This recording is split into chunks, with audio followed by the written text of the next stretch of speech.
Neglect starts as an infection, and if you don't take care of it, it becomes a disease. And one neglect leads to another. And the worst of all, when neglect starts, it diminishes our self-worth, our self-confidence, our self-value. It's easy to take the easy option. It's easy to rationalize. If no one around you is living at a high level, no one around you is achieving at the highest level, it might seem okay to take it easy. It's easy to get in a big, average, miserable rut. What's not easy is putting in the work when you don't feel like it. What's not easy is continuing to raise the bar when everyone around you remains the same. Not one's life is ever easy. How did you ever think you were ever going to make any progress? You can make this your time. You can take control of the life you want to live. Have the authority to know what you need to change, to know how to change, and then to take action. Have discipline for yourself into progress. Switch your routine. Good people can't really handle them on the level that someone who's great is. So you're praying for greatness and a problem comes and you're running from the problem. You don't understand that it is in solving the problem that you become wealthy. You don't understand that when you solve that problem, you solve something that 2 other million people couldn't solve. And so once you solved it, that solving the problem elevated you. There's so much knowledge out there, so much information, so many ways to get better, and we make so many mistakes. We're the product of our mistakes, and oftentimes the lesson is sitting there right in front of our face. It's there to be learned, but we miss it, or we don't pay attention to it, or we think we know better until it punches us in the face. Be confident in your ability to overcome any challenge that comes your way. Why? Because your level of confidence is going to determine what you strive for. If you don't have confidence, what you'll do is you'll see something that you want, but you won't go for it because you'll tell yourself, I'm not cut out for this. I'm not good enough for this. I don't speak well enough for this. I'm not credentialed enough, or I'm not qualified enough. And what you're doing is holding yourself back. Think about how can you do something different? We decided to take a risk and be different. So how can you be different in your category, in your career, in your field of interest, whatever you're doing? How can you purposefully choose to evolve and do something different? Because that's a risk. And sure, not all risks are rewarded, but I'll tell you what's never rewarded: stagnation. One of the things that we must do is that we must be involved in working on achieving self-mastery. You must work on yourself continuously. Never be satisfied with yourself. If you can't fly, run. If you can't run, walk. If you can't walk, crawl. But by all means, keep moving. Part of the reason that people go watch anti-heroes and villains is because there's a part of them crying out for the incorporation of the monster within them, which is what gives them strength of character and self-respect, because it's impossible to respect yourself until you grow teeth.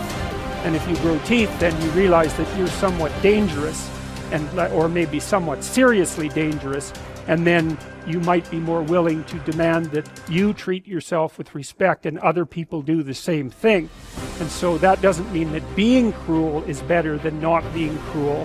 What it means is that being able to be cruel and then not being cruel is better than not being able to be cruel. Because in the first case, you're nothing but weak and naive. And in the second case, you're dangerous, but you have it under control.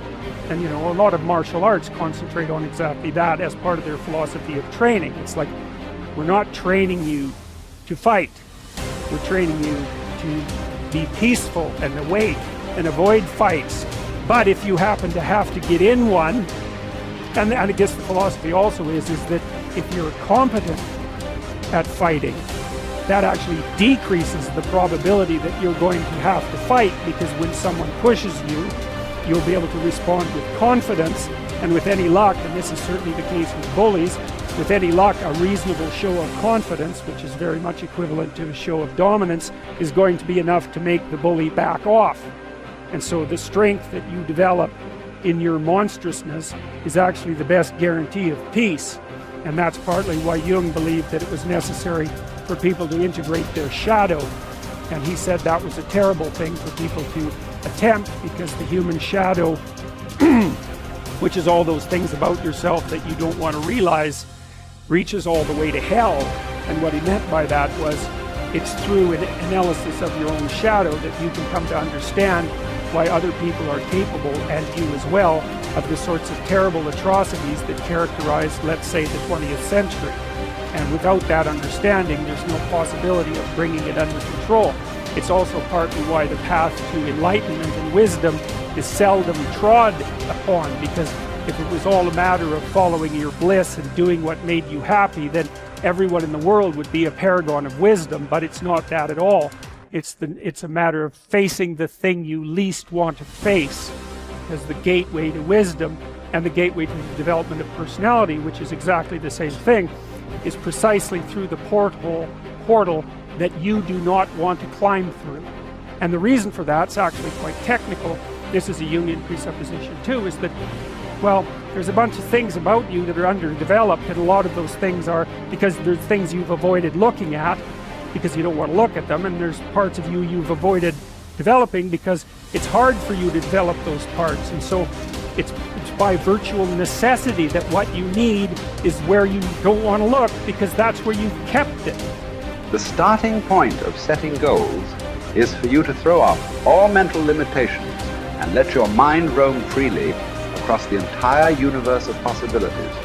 Your primary job at the beginning is to allow yourself to dream big dreams and determine exactly what it is you want out of life, in every area and in every dimension. Decide what's right before you decide what's possible. Imagine that you can be or have or do virtually anything that you really want to, as long as you know exactly what it is. First, make up a dream list. Temporarily imagine that you have no limitations of time, money, knowledge, contacts, experience, or education. Imagine that anything that you can write down is possible for you. Remember, anything that you can clearly define and crystallize on paper is probably possible if you want it long enough and hard enough and are willing to make whatever efforts and sacrifices are necessary. There are no unrealistic goals, only unrealistic timelines. The very act of writing your goals down sets the whole universe to work in your favor and activates all the mental laws to help you. In fact, many people have had the experience of writing out a list of goals on New Year's Day, putting them away and not referring to them again until the end of the year, and then finding that 80% of the goals have been achieved, sometimes in the most amazing ways. The very act of writing down big, challenging goals causes three things to happen. First, your self-concept improves and your self-confidence goes up immediately. The act of setting goals requires self-confidence and simultaneously builds self-confidence. Having the courage to write down what you really want improves your self-image and raises your self-esteem. The action itself generates a feeling of greater personal power and ability. Second, tap into your mental and emotional powers. Goal setting actually gives you a burst of physical and mental energy. Your heart rate and your respiratory rate speed up. The very act of goal setting is inherently exciting. It sounds a little corny, but someone once said, feeling listless. Make a list, it's true. It's like stepping on the accelerator of your own mental and physical potential. And if you do it every day, the results can be amazing. Third, commit it to paper. The very fact that you have committed a goal to paper dramatically increases the likelihood that you will achieve that goal. Your mind is structured in such a way that you cannot write down a goal clearly on paper without simultaneously having the ability to somehow attain it. The most important question is, how badly do you want it? As soon as you plant the garden, the busy bugs and the noxious weeds are out to take it. And you've got to learn not only to nourish your values, you've got to learn to do battle with your enemies. Whatever threatens you, I'm asking you to threaten it back. Take care of your responsibility, but don't take anything off of anybody. Somebody wants to destroy your chances for a good future by their negative talk, negative thinking, putting it all down. I'm telling you, walk away if you have to. Walk away. Whatever threatens you, threaten it back. Whatever threatens your opportunity, threaten it back. Now, some of our enemies are on the outside, but here's the most important thing to understand. Some of our enemies are on the inside. Let me give you a quick list. Indifference. You got to do battle with your own indifference. Boy, it's easy to coast, especially if you've accomplished something, extraordinary. Now, somebody says, I got to relax. Here's the key. Not too long. The weeds will take all you plant if you rest too long. Don't rest too long. Indecision. You got to make those decisions. The ones that don't turn out to be good gives you experience to make better decisions. Don't let much time go by without making some decisions. The ones that you can make quickly, make them quickly. The ones that take time, take your time. But get those decisions made. Don't let indecision be an enemy, rob you of the future, empty your bank account, leave you with zero in the purse. Don't let that happen. The next one is doubt. But I'm asking you not to pick up all those doubts.